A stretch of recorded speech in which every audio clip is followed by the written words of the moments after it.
La la la la la la la la la la. Yo, what's the deal? Ain't nothing, Paul. We just here laughing and all that. OK， 大家好，欢迎来到深夜摄影教室，我是鬼。因为之前我们有很多期视频，很多粉丝朋友提出我们的收音有一点点问题，因为我们之前用的都是这样的指向麦，也就是枪麦。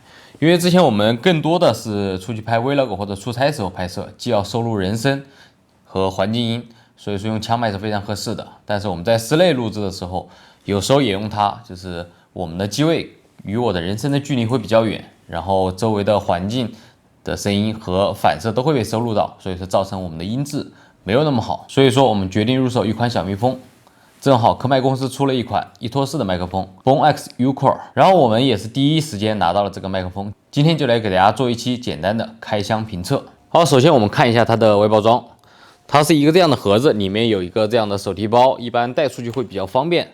然后它上面有一个接收器和4个发射器，然后也就是我们现在相机上的。然后相机上是一个接收器，然后开机后它会自动进行一个对频，这个功能我觉得还是非常便捷的，不需要再单独的去进行什么设置。然后这个麦克风的材质是一个塑料的，拿在手里会比较轻盈。然后它的面板上做了一个类似金属材质拉丝的一个处理，手感还是非常不错的。可以看到机身上它还自带了一个麦克风，就是上面这个机头麦。然后一般我们出去采访的时候就可以直接拿着这样录制，然后别人拿着也会比较方便。然后还有一种方式就是别一个领夹麦，也叫小咪头，然后这样录出来的音质也会更好一些。这样的领夹麦同时也可以藏在衣服里面，也不会被看到，也可以使用在流媒体或者 TVC 这样的广告的拍摄，可以藏起来避免更多的穿帮。然后同时这个领夹麦它上面还有一个防风罩，可以更好的隔绝环境音和喷麦。好，说到了 TVC 和流媒体，就不得说说它的收发距离。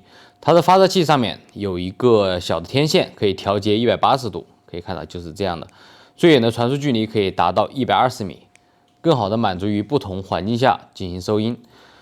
这样在拍大的场景、远距离的项目时，也可以很方便的去使用它。这在多人直播或者短视频情景剧的拍摄中也十分重要。拍摄短视频情景剧也可以很方便的跟每个演员佩戴一个话筒，节约了麦克风换来换去的时间，能有效的提升拍摄效率。而且 Bone X U-Core 支持分轨输出，这样一个发射器对应一个单独的音轨，后期制作也会特别方便。好的，我们现在来到了户外，我们来测试一下这款一托式的麦克风，它的一个传输能力以及一托式的一个能力。然后现在外面可以看到我们有水流的声音，还有风声，很大的风声以及鸟叫声音。我们现在把低切开一下，然后它可以很好的屏蔽部分噪音，不知道大家听出来没有？它这个效果有什么变化？好了，我们现在又切回来。好了，我们接下来就直接来测试一下它的一个传输距离。我们来吧。好 ，OK。作为第一个机位，大概离收音距离有10米左右。现在把画面转给我们的古雨老师。好的，我这里是2号发射器，然后现在我跟主机位的距离应该是最远的，然后它那里是接收器。我现在把天线打开了以后，应该收音的音质还不错。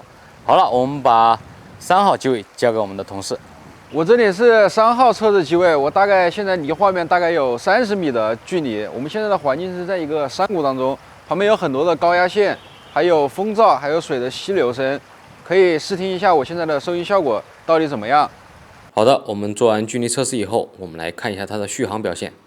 它的续航可以达到6.5个小时，同时可以在接收器上清晰的可以显示每一个发射机的电量，让我们不用操心续航的一些问题。同时我们在录制的时候，它上面也有一些比较丰富的功能，比如说一键低切的功能，然后可以迅速的去除噪音，一键静音，它能捕捉更多元的一些人声，搭配更好的设备，也能更方便的后期进行处理，应用场景也是非常广泛的。这款麦克风可以满足我正常的一些视频录制，也可以满足于我们平常的一些拍摄、采访的部分。好了，今天的介绍就到这里，如果对你有任何帮助，记得一键3连。这里是深夜摄影教室，我是古雨。